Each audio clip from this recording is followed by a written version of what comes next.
thus the royal mandate ran when first the human race began.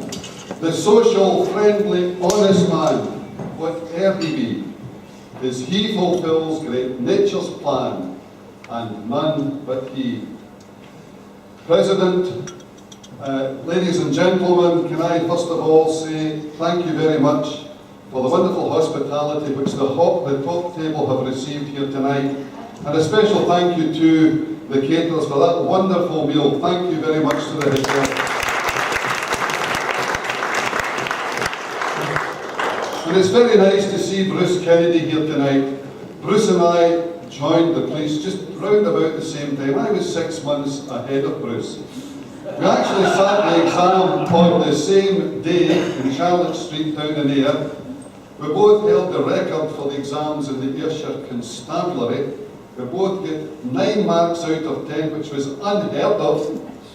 And we both get question 8 wrong. And I get in, and Bruce was rejected for 6 months. And I said to the sergeant, how come Bruce is not getting in? We both get 9 marks out of 10.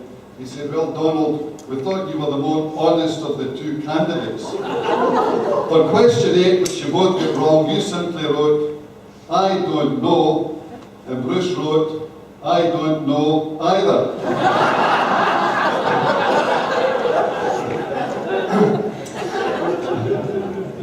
And of course, I come from a mining background in the Doon Valley. My father was down at the pits for 42 years.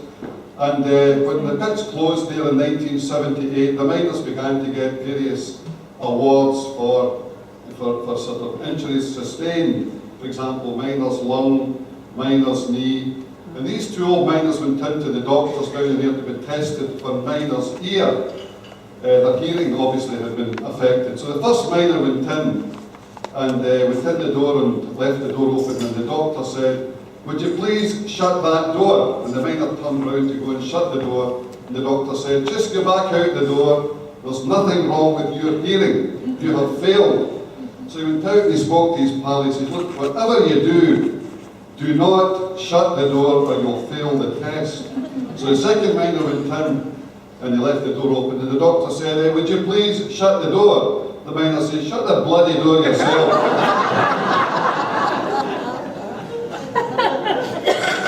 And I was in at the doctor yesterday morning in Reid, and it was very busy. I went to a birth supper the night before, and I was sitting there kind of half sleeping, and I heard this voice shouting, help, help, we need help. And I stood up and I looked round about, couldn't see anything in the crowded surgery. And I went into the first door I saw to see if there was somebody in there, and the doctor was examining a female, and I apologised profusely, I come back out, and I said, does anybody know where that shout for help, help, help came from? And this wee guy says, aye son, it came from the television above your head. But ladies and gentlemen, 260 years ago Robert Burns was born here in Alloway. 37 very short years later he died in Dumfries. But in that short intervening period of time, he left the most amazing legacy of poems, songs and letters, which have inspired generations of not only we Scots, but folk around the world. That, I think, is a truly remarkable achievement that no other poet has been able to even begin to match. And of course it was here in Alloway, really, that the spirit of Robert Burns is palpable, with the Brig O Doon on our doorstep, and Alloway's old haunted kirk, and of course that first historic Burns supper, organised by the Reverend Hamilton Paul, that would of course go on to be the stimulus for celebrations of Robert Burns that would become truly not only national, but indeed international. Robert Burns spent his formative years here, and the magic ingredients for later life, love of family, discipline, early education, a love of books, and of course his many foibles were beginning to show through, but also his forgiveness of people. And these were very first planted in the heart of the poet here in Alloway. He walked in your streets. He strolled by and immortalised the River Doon and its famous brig and kirk. He went on in later life to enjoy many a social night and had romantic interludes which got him into very hot water. He immortalised many of the characters of Ayr and Mauchline in his poems, and through his writing engendered that spirit of wisdom well beyond his years, and encouraged us all to remember that he was a bit like you and me. He had failings, he had foibles, but he also reminds us a man's a man for all that. Forgiveness was right at the heart of his philosophy of life. And I think the great Neil Monroe summed things up rather nicely when he said he kept his zine so much in the stars that sometimes he tripped and fell in the shuck. I think most of us would admit in life having fallen headlong into the shuck on more than one occasion. Few people out with Scotland appreciate the intensity of affection which we Scots have for Robert Burns. To his fellow countrymen who read his poems, who sing his songs, and who read his letters and visit the places associated with the bard, he has done so much more than what a poet could ever be expected to do. He is the champion of the underdog, lover of noble causes, hater of cant and pomposity, composer of words which touch the heart, the prophet of a compassionate, caring society, hardly dreamed of by the philosophers of his day, a truly national and international poet. And of course he celebrated in song the streams and the hills, the farmsteads, villages and village bells of his native land, and in his very, very short 37 years. And that's what always amazes me, just how much he was able to accomplish in 37 very short years. All over the world at this time of year we find nervous speakers proposing toasts, eulogizing the name Robert Burns. This is the result of the profound power of the pen of Scotland's bard. Of course, in 1999, the BBC held a poll, not a referendum, thank God, to discover what people felt was the greatest ever Scot. Nominations included John Logie Baird, Sir Alexander Fleming, Sir Walter Scott, Sir Alec Ferguson, Billy Connolly, Sean Connery, and many more.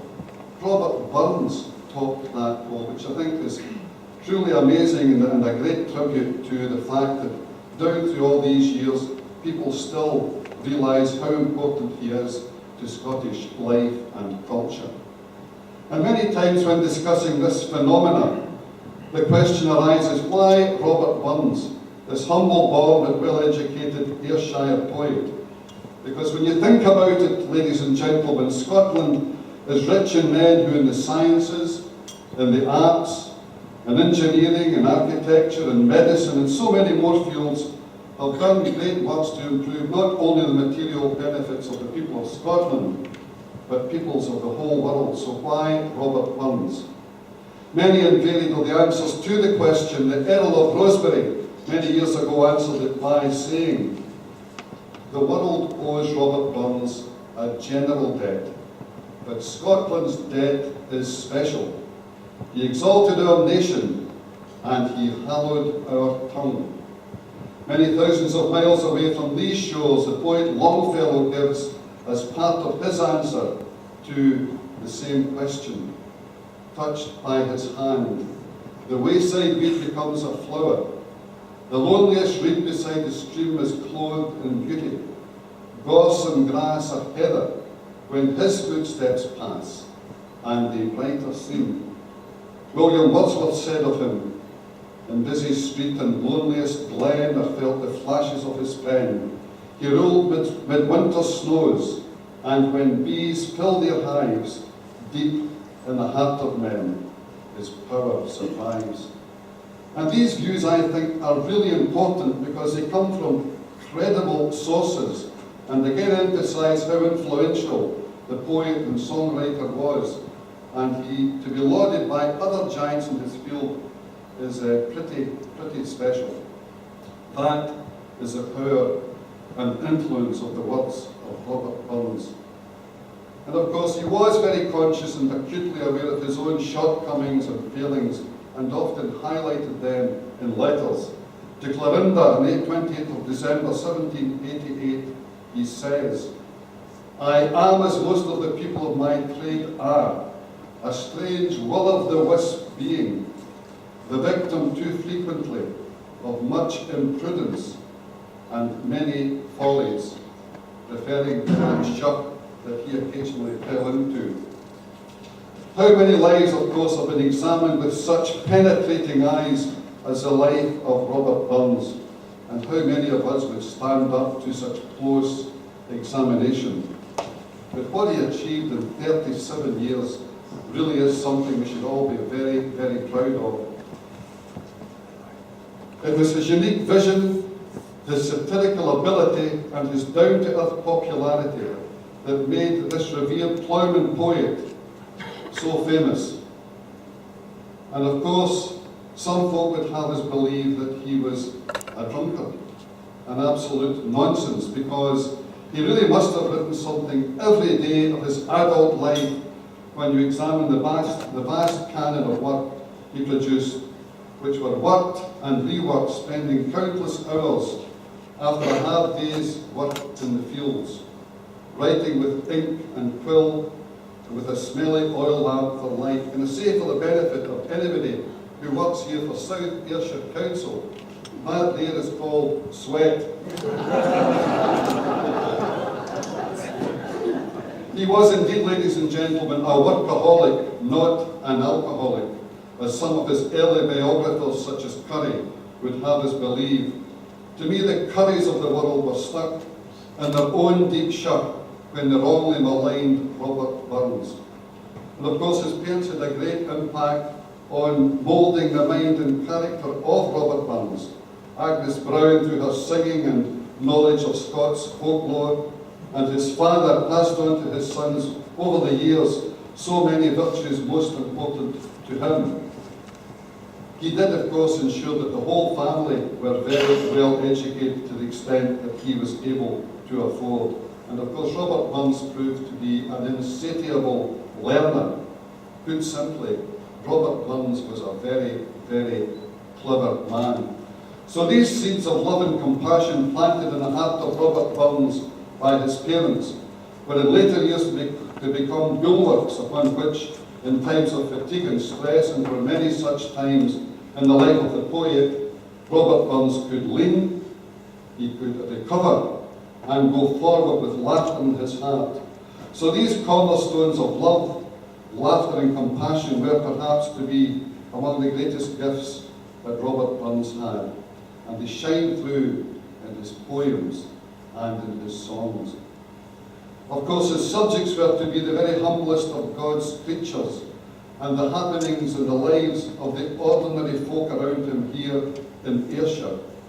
Who but a man with gifts such as these, ladies and gentlemen, could have sat in a cold Scottish kirk on a Sunday morning and watched a young pretty girl proud of her fancy hat, and notice a wee creepy crawly making its way through her curls and onto the lace of her hat, and produce from that probably simple but not unusual incident that scintillating, laughing poem, Two Allows, with its worldwide quoted couplet, "Oh, with some poor the gift to gi'es, to see yourselves as others sees." That is the power of the pen of Robert Burns. And of course, Burns was responsible for the song that is sung at gatherings all over the world, the international anthem of friendship, so dear to we emotional Scots. Love of home, love of family, friendships, and love of our childhood days. We twa have run about the braes and pu'd the gowans fine. We've wandered many a weary fit sin auld lang syne. We twa hae paddled in the burn, frae morning sun till dine, but seas between us braid hae rode sin auld lang syne. And there's a horn my trusty fear, and he's a hand o' thine, and we'll tak a rich good willywag for Auld Lang Syne. That is an example of the power of the pen of Robert Burns, making the whole world sing with us. So in his 37 short years, Robert Burns gave to the Scottish people, and through the Scottish people to the whole world, a heritage of song and poetry which all mankind can immediately relate to. And we'll hear some of our own favourites tonight, I've no doubt. He wasn't given to using words for the sake of it. Anyone in any country can quickly understand the bard when he says, a man's a man for all that. Man's inhumanity to man makes countless thousands more.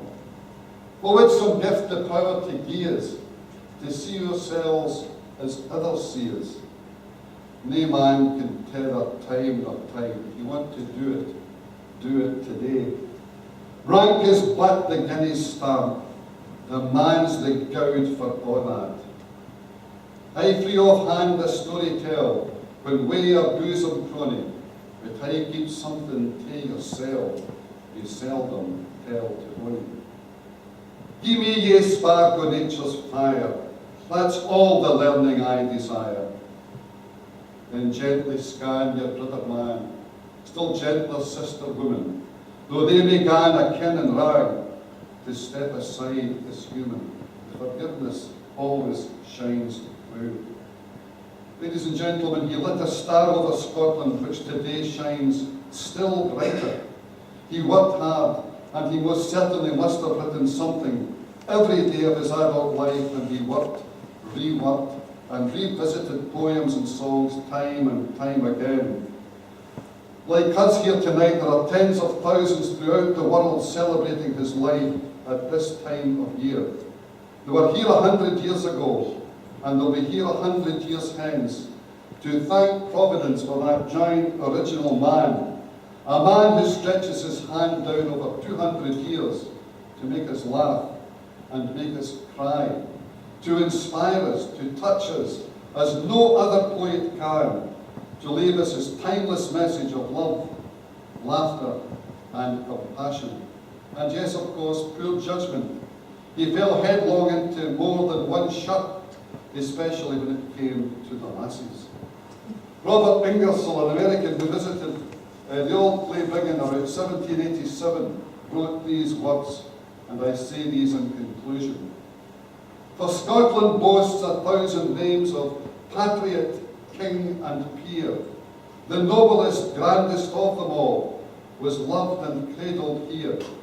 Here lived the gentle peasant prince, the loving cotter king, compared with whom the greatest lord is but a titled thing.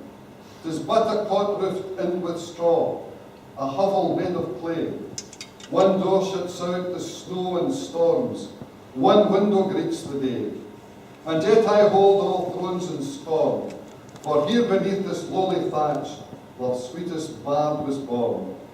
Within this hallowed hut I feel like one who clasps a shrine. When the glad lips at last have touched, that something seemed divine. And here the world through all the years, as long as day returns, the tribute to its love and tears will pay to Robert Burns. Ladies and gentlemen, thank you for your courtesy. I now invite you to stand proudly and ring the toast to the immortal memory